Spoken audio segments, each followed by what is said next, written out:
नमस्कार, आपके साथ मैं प्रदीप राज। दुगदुगी के प्राइम न्यूज में आपका स्वागत है। आइए बढ़ते हैं प्राइम खबरों की ओर। पूर्व मुख्यमंत्री बाबूलाल मरांडी ने राज्य सरकार द्वारा सीबीआई को राज्य में जांच और छापेमारी का सामान्य अनुमति को वापस लेने पर सवाल उठाया है। शुक्रवार को भाजपा कार्यालय रांची में एक प्रेस वार्ता में उन्होंने कहा कि इससे राज्य सरकार की नीयत का पता चलता है। भाजपा विधायक दल के नेता बाबूलाल मरांडी ने राज्य के बिगड़ते लॉ एंड ऑर्डर पर भी सवाल उठाया। उन्होंने कहा कि हेमंत सरकार के कार्यकाल में आपराधिक घटनाओं में इजाफा हुआ है, उग्रवादी घटनाएं भी बढ़ी है।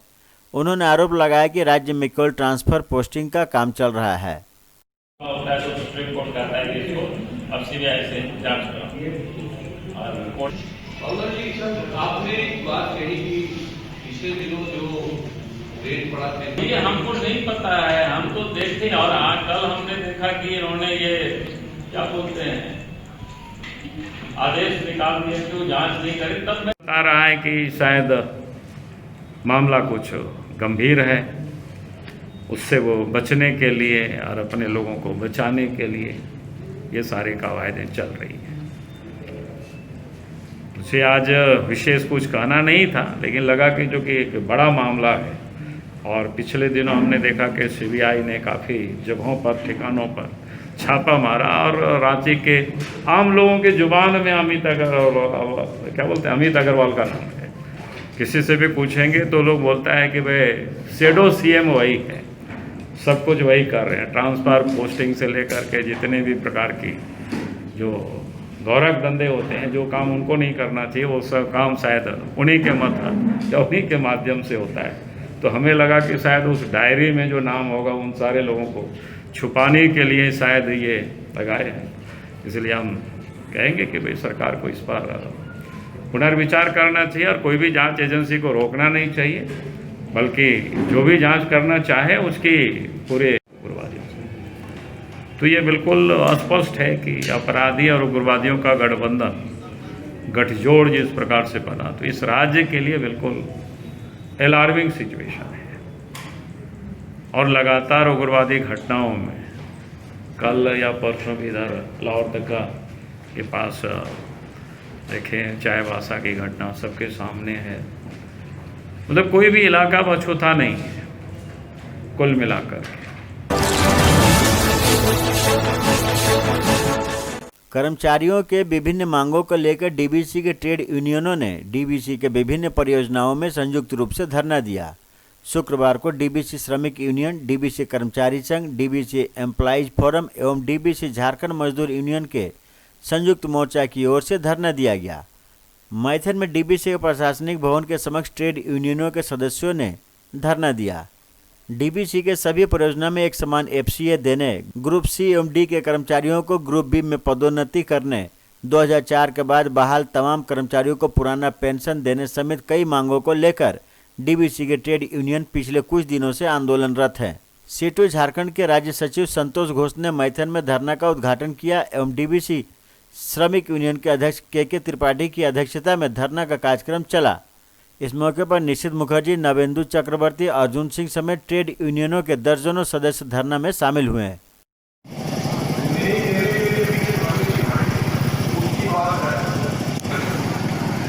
लेकिन एक एफसीए आज तक विभिन्न प्रोजेक्टों में कहीं पर 24%, कहीं पर 12%, कहीं पर 8%, सब जगह पर वेतन पर एक ही। लेकिन कलकत्ता में 24%, वहाँ जरूरी है।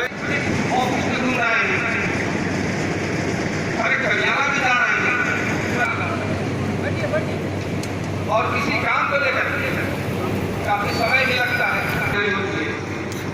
और आज ये प्लान करने के लिए यहाँ पर काम तो हो रहा है, लेकिन ठिका मजदूर को लेकर हो रहा है। करना होगा। B3 से B4 में प्रमोशन में कोई बाधा नहीं चलेगा। नहीं चलेगा। इनकलाब जिंदाबाद। इनकलाब जिंदाबाद। डीबीसी संयुक्त मोर्चा जिंदाबाद। तमाम फील्ड फॉर्मेशन में एफसीए समान दर में देना होगा। इनकलाब जिंदाबाद। ओबीसी संयुक्त मोर्चा जिंदाबाद। इनकलाब तमाम वैली में 6 तारीख को 1 दिवसीय धरना सफल करो। इनकलाब जिंदाबाद। डीबीसी संयुक्त मोर्चा, जिसमें तमाम ट्रेड यूनियन एकत्रित होकर कामगार संघ आईएनटीटीयूसी छोड़कर जितना भी ट्रेड यूनियन है उसको पूरा ट्रेड यूनियन समूह जो है मोर्चा बनाया हुआ है। डीबीसी एम्प्लॉयज़ का मांगों को लेकर, डीबीसी को बचाने का मुद्दा को लेकर, डीबीसी का तरक्की का मुद्दा को लेकर जो है 5 दिन व्यापी इंडस्ट्रियल स्ट्राइक का प्रोग्राम लिया गया है, जिसका तहत 6 तारीख को डीबीसी का तमाम परियोजना में सुबह से लेकर शाम तक 1 दिवसीय धरना, 7 और 8 तारीख 2 दिन हमारा जो मांगे हैं उस मांगों को जो बैच धारण करके डिमांड डे ऑब्जर्व करना है, और 9 और 10 2 दिन जो है कलकत्ता मुख्यालय में भूख हड़ताल में बैठेंगे, क्योंकि ये एम्प्लॉय का जो लंबित मांग है उस बाधा को दूर करना होगा। ये तमाम मांगों को लेकर जो है आज 6 नवंबर को डीबीसी का तमाम परियोजना में 1 दिवसीय धरना का आयोजन किया है। उसी का तहत हम लोग भी धरना में मैदान में बैठा है। आज हम लोग मजबूरी में हम लोग एक तो प्रोग्राम लिए हैं। हम लोगों को बहुत दिन का बहुत विलंबित कुछ डिमांड्स है जो मैनेजमेंट नहीं दे रहे हैं।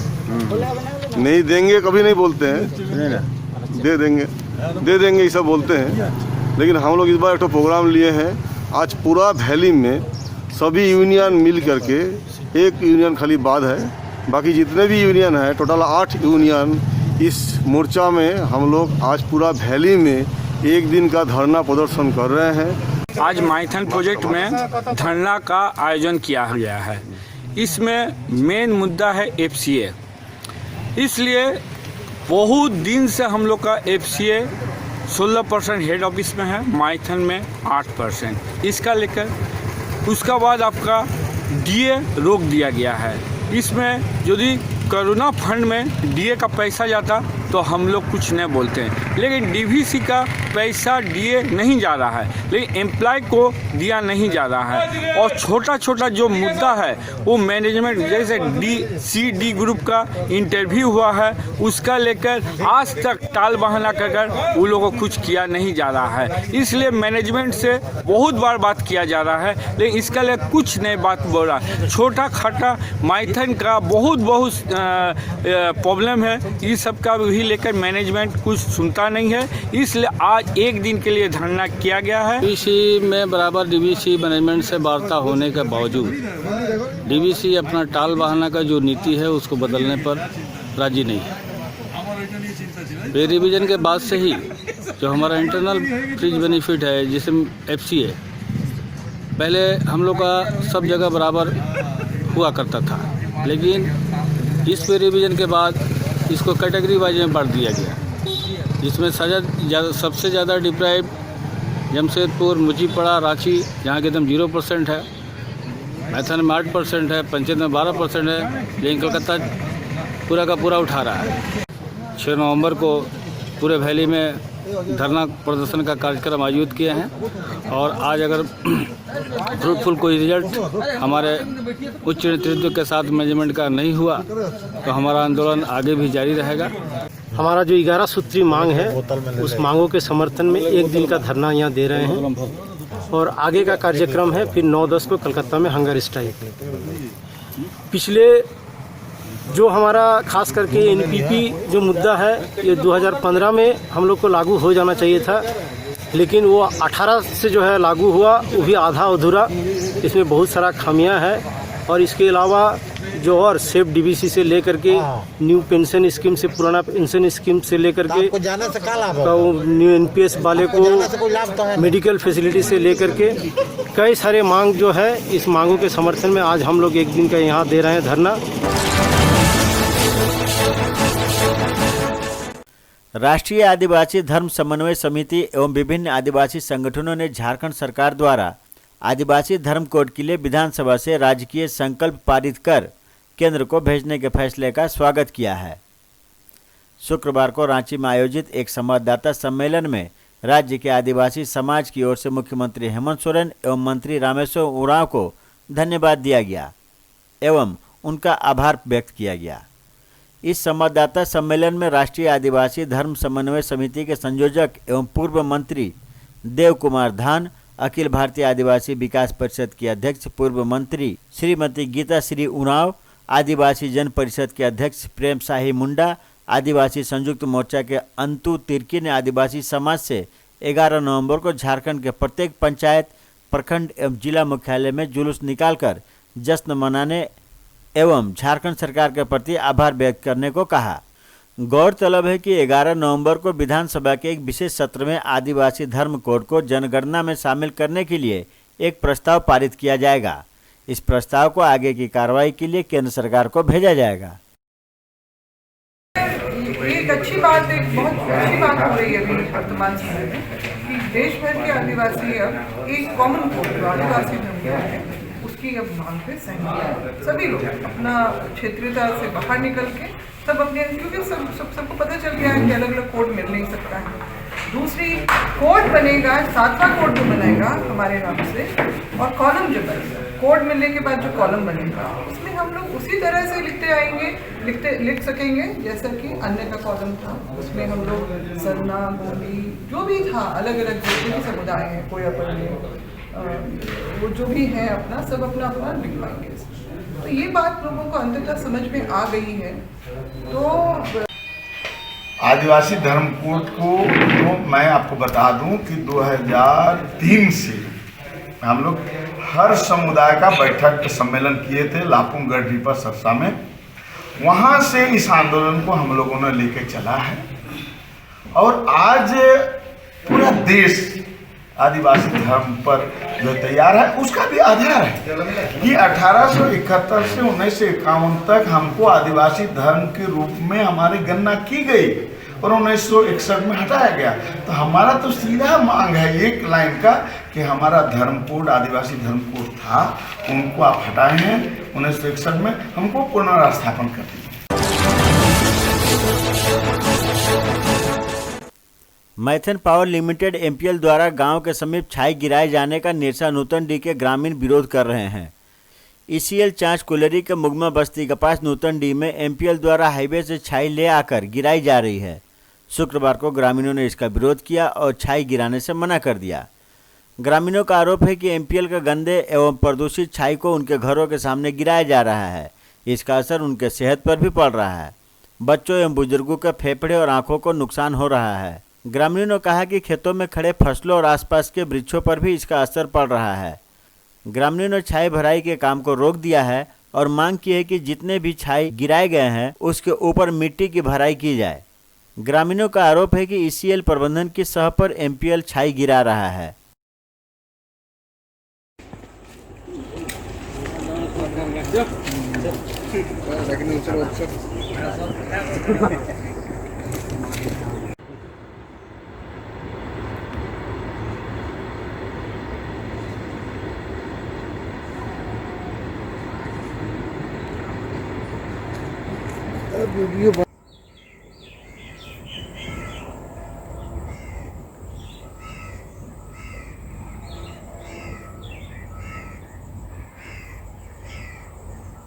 बंदी इसलिए किया गया कि यहाँ के ग्रामीणों ने ये छाई जो भर रहा है, ये छाई भरने के बाद उसमें मिट्टी डालने के बाद था, मिट्टी नहीं डाल रही है।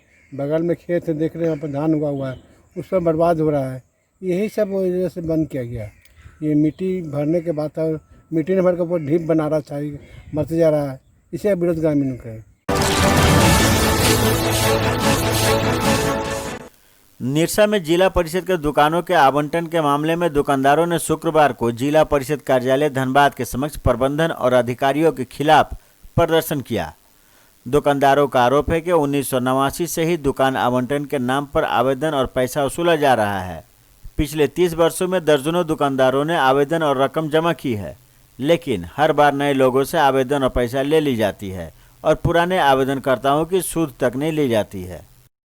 स्थानीय का प्राथमिकता देना होगा, देना होगा, देना होगा। स्थानीय का प्राथमिकता देना होगा, देना होगा, देना होगा। इनकलाब जिंदाबाद, जिंदाबाद, जिंदाबाद। जिला परिषद होश में आओ, होश में आओ, होश में आओ। जिला परिषद का मनमानी नहीं चलेगी, नहीं चलेगी, नहीं चलेगी। जिला परिषद होश में आओ, होश में आओ, होश में आओ। स्थानीय का प्राथमिकता देना होगा, देना होगा, देना होगा। सभी का सम्मान करना होगा, करना होगा, करना होगा। सभी का सम्मान। जिला परिषद के निशा हटिया के बगल में दुकान बना हुआ है। 1984 में इसका जमीनी कसी किया गया। 89 में पैसा लिया गया कि हम लोग दुकान बना के देंगे, फिर उसमें भी नहीं दिया। फिर 92 में पैसा लिया गया, दुकान कुछ बना, उसमें पैसा लिया गया सभी लोगों से, और फार्म के भी पैसा लिया गया है, उस पर अभी तक कुछ ना। फिर 2012 चल गया पैसा सबका। फिर 2009 में लिया, फिर 2012 में लिया। 12 में भी 2500 रुपया फॉर्म और 10,000 रुपया का डीडी बना के लिया, उसका भी नहीं। और फिर 2020 में 1000 फॉर्म और 5000 का डीडी बना के लिया। तो इससे क्या नहीं, अलग अलग सैकड़ों आदमी निरसा के लोग दिए हैं, और उस पर किसी पहले लिया उसका कोई सुनवाई नहीं, उसका कोई नोटिस नहीं, कुछ नहीं हुआ। बार बार पैसा लेते जा रहा है, बार बार डेट निकाल के पैसा वसूला जा रहा है। निरसा के मदन डी में एक हाथी ने एक ग्रामीण पर हमला कर दिया। शुक्रवार की सुबह 70 वर्षीय रविलाल मारंडी हाथी के हमले में घायल हो गए। उन्हें इलाज के लिए धनबाद भेजा गया है। इस घटना में वन विभाग की लापरवाही के साथ स्वास्थ्य केंद्र निरसा की व्यवस्था भी एक बार फिर उजागर हो गई है। घायल व्यक्ति को पहले निरसा स्वास्थ्य केंद्र ले जाया गया, लेकिन वहां न तो चिकित्सक थे और न ही कोई चिकित्सा कर्मी। तब परिजन घायल को निरसा के ही एक निजी नर्सिंग होम लेकर गए। चिकित्सकों की सलाह पर बेहतर इलाज के लिए घायल को धनबाद ले जाया गया। एक चीज बताओ कि हम नहीं है।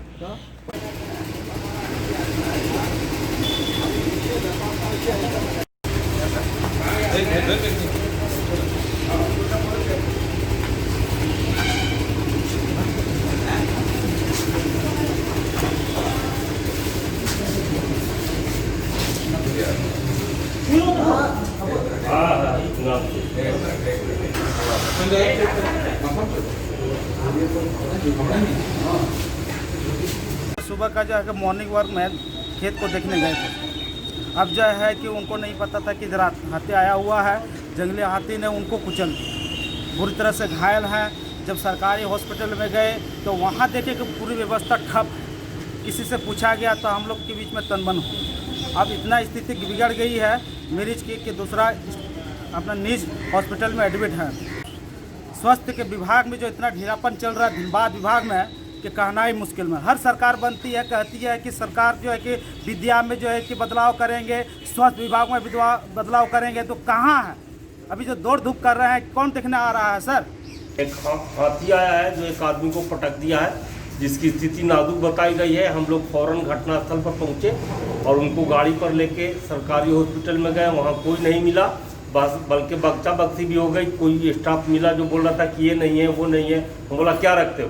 उसके बाद फिर हम लोग आशीर्वाद हॉस्पिटल में यहाँ लेकर आए हैं, जहाँ स्थिति उनकी चिंताजनक बनी हुई है। डॉक्टर साहब ने बताया है कि इनको धनबाद ले जाने की आवश्यकता है। तो ये थी अब तक की खबरें। आप देख रहे थे डुगडुगी न्यूज़। अब मुझे दीजिए इजाज़त और हमारे चैनल को सब्सक्राइब करना ना भूलेंगे। नमस्कार।